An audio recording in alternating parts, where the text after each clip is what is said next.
James 5:16 says, confess your faults one to another and pray for one another that you might be healed. The effectual fervent prayer of a righteous man avails much. As a Christian who wants to grow and wants to mature in Christ, listen, friendship is so important.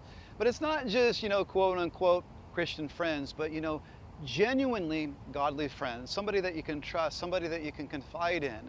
It's like, hey, I need prayer, my marriage is struggling, or my kids this, or my work that, or I've got a bad attitude over here. And listen, that's not just anybody, because then it could go to like the gossip mill. And then you're left feeling like, well, I'm never gonna do that again, or I'm never gonna go back there again.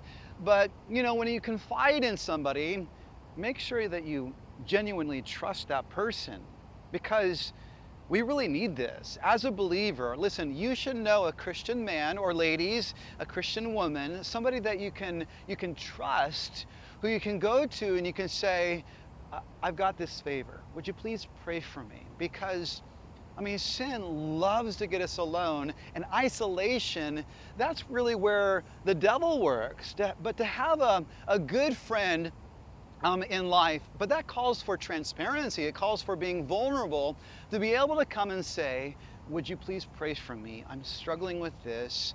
And that's how it should be. That's normal Christian life. As Christians, we should have people in our life. And listen, it's not going to be a large number of people, probably just a couple, but somebody where we can come and say, hey, listen, I've got this thing. I need prayer here.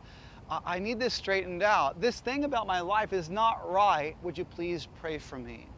But then on the other end of things, we should be those people that are trustworthy. If somebody is confiding of us, saying, I'll faithfully pray for you. We're not blabbing it. We're being those trustworthy people, keeping it to ourselves, and just faithfully, continually praying for our friends in the Lord.